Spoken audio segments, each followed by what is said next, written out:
open up. You open up. Con nuestro siguiente ponente. Él es el licenciado Marco Antonio García Pérez. Su tema que nos va a exponer es Metodología de la Investigación Parlamentaria. Él es licenciado en Derecho por la Facultad de Derecho de esta casa. Cuenta con un diplomado en presupuesto basado en resultados de la Secretaría de Hacienda, un máster en analítica web por la Netwood Digital Business School y es autor de diversos libros y artículos en Iberoamérica sobre cuestiones constitucionales y parlamentarias. También es dictaminador internacional y pertenece al Consejo General de Abogacía Mexicana, a la Asociación Latinoamericana de Ciencia Política y a la Sociedad Mexicana de Estudios Electorales, así como la de Latinoamérica y de consultores políticos. Licenciado, adelante.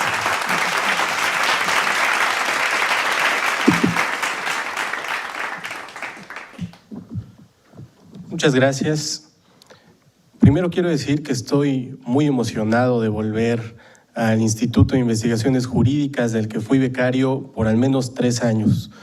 Muy emocionado también de ver que comparto con muchos de los panelistas, no solamente de esta mesa, sino de todas las que han intervenido en este foro, cuestiones como la ética, la multi- y transdisciplinariedad, el uso de herramientas de inteligencia artificial y sobre todo la necesidad de emplear herramientas que sean muy pedagógicas. Mi intervención será sobre la metodología de la investigación parlamentaria y he subtitulado a esta Investigar para transformar. Comenzaré diciendo que el estudio de los congresos está íntimamente vinculado con la realidad política.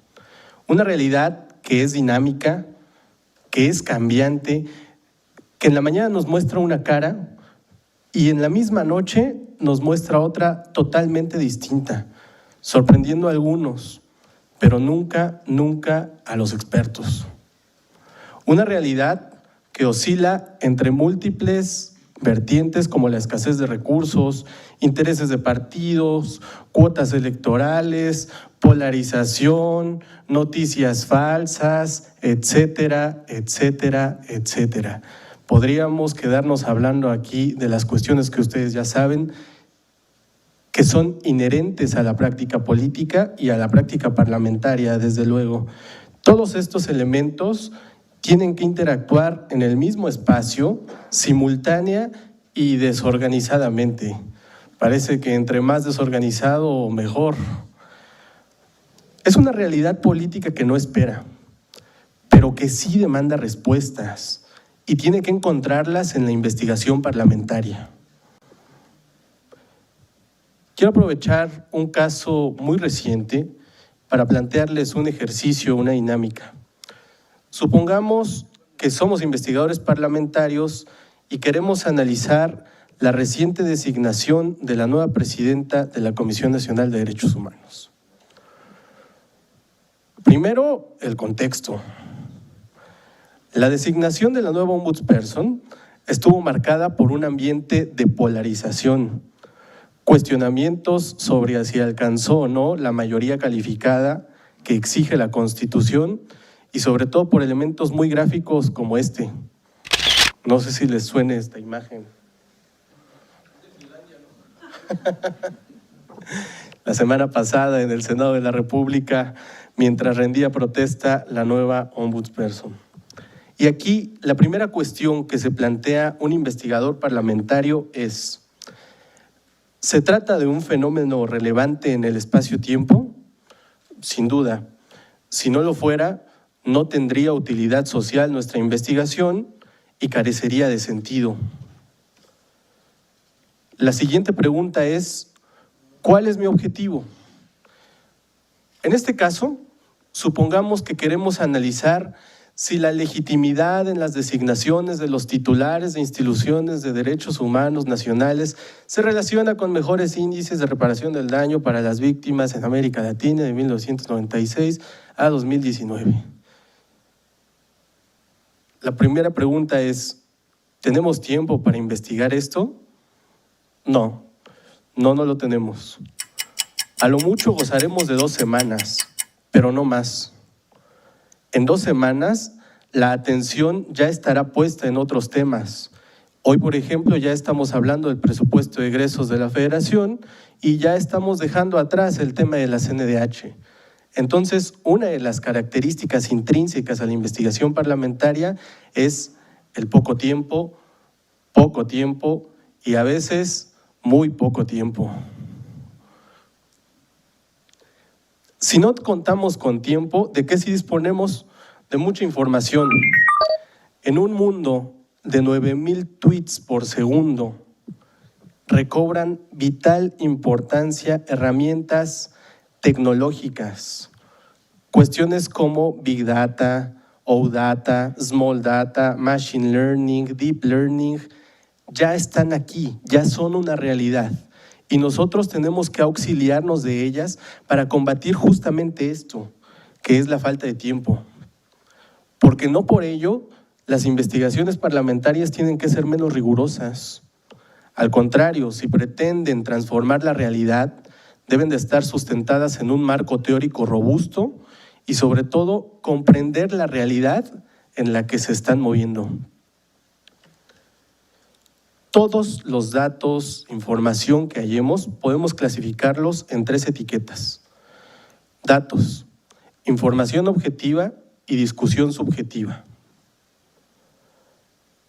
Los datos podemos tomarnos de bases generadas por centros, institutos de investigación, asociaciones civiles, pero para bien o para mal, muchas veces estas bases de datos que utilizaremos en la investigación parlamentaria van a tener que ser generadas por nosotros mismos.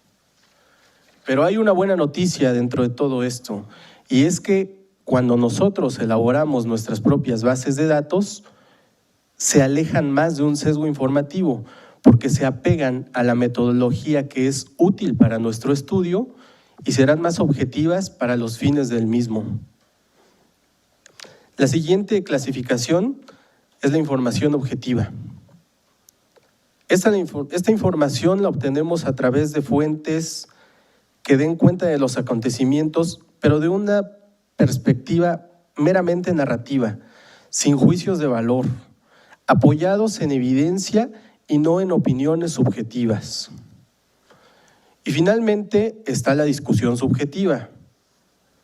Otra vez, para bien o para mal, nos guste o no, la opinión pública juega un papel fundamental en la toma de decisiones. Los políticos son figuras públicas y muchas veces se dejan llevar por el pulso social en vez de sus propios instintos o también de su ideología de partido. En ese sentido, una investigación parlamentaria que busque transformar la realidad, pero que no contemple, al menos informativamente, las reacciones sociales, difícilmente va a ser considerada por los tomadores de decisiones. Pero bueno, volviendo a nuestro ejercicio donde queremos analizar el nombramiento de la CNDH. ¿Cuáles son los datos con los que contamos? Aquí están. Un recinto donde habían 118 senadores. Al principio se creía que eran 116, después la mesa directiva a través de un oficio aclaró que eran 118 los que estaban presentes al momento de la votación. Una candidata que obtuvo 76 votos y fue declarada ombudsperson. Esta también, hay que decirlo, es la votación que menos consenso ha generado entre los nuevos legisladores, al menos en el Senado de la República. Todos estos son datos verificables, públicos, del dominio público, y ahí están las cifras. ¿Qué rescataremos para este ejercicio como información objetiva? Primero, el requisito constitucional. Nuestra norma fundamental exige una mayoría calificada de 2/3 partes para que esta designación sea válida.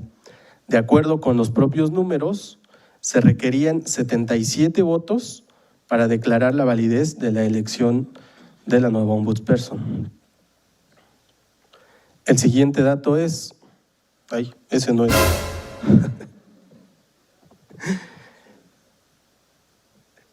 De acuerdo con los cómputos, fueron 114 votos los que se emitieron y no 118.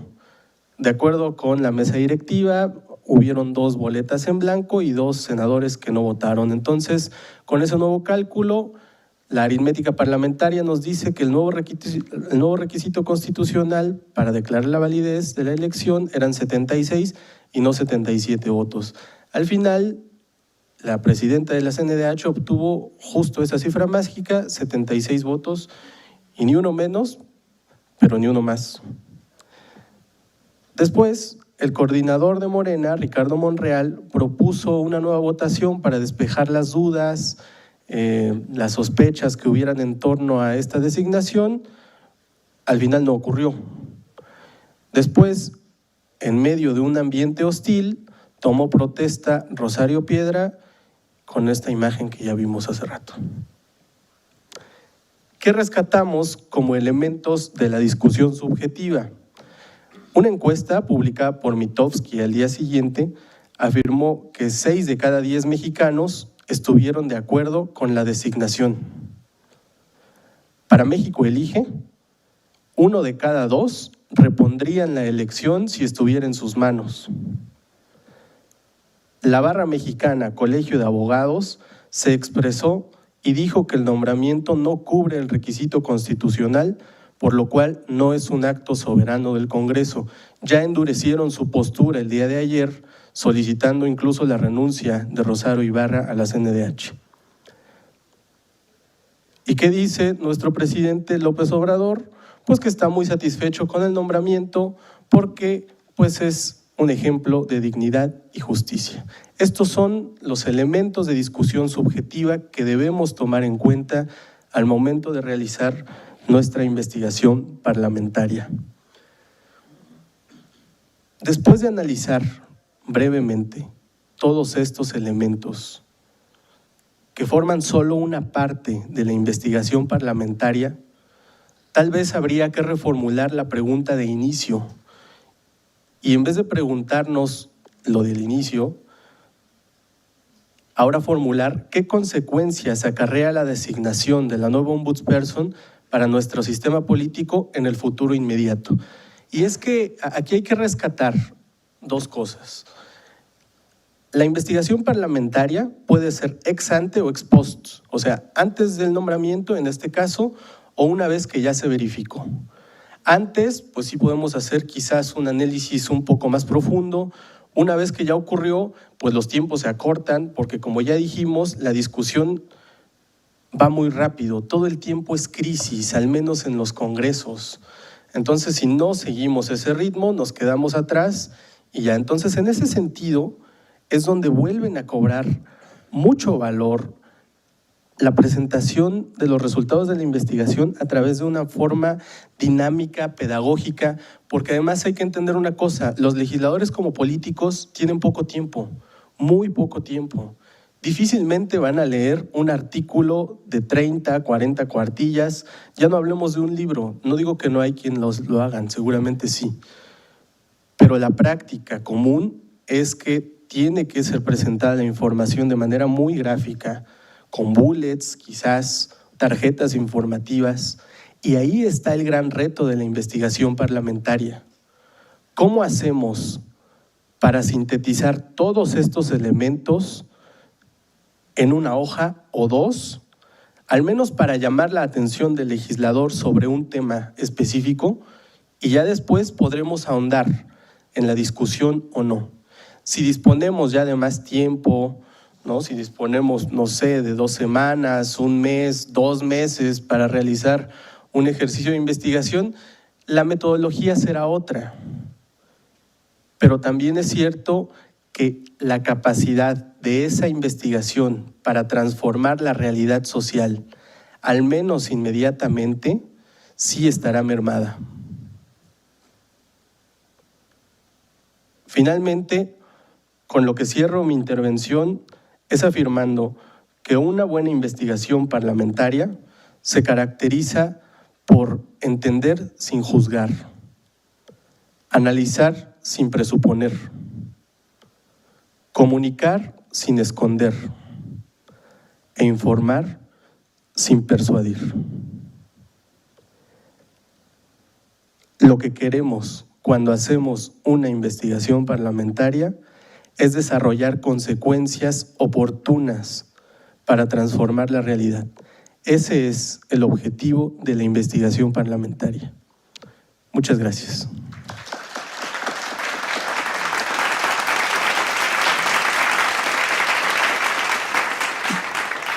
Muchas gracias, el licenciado Marco Antonio.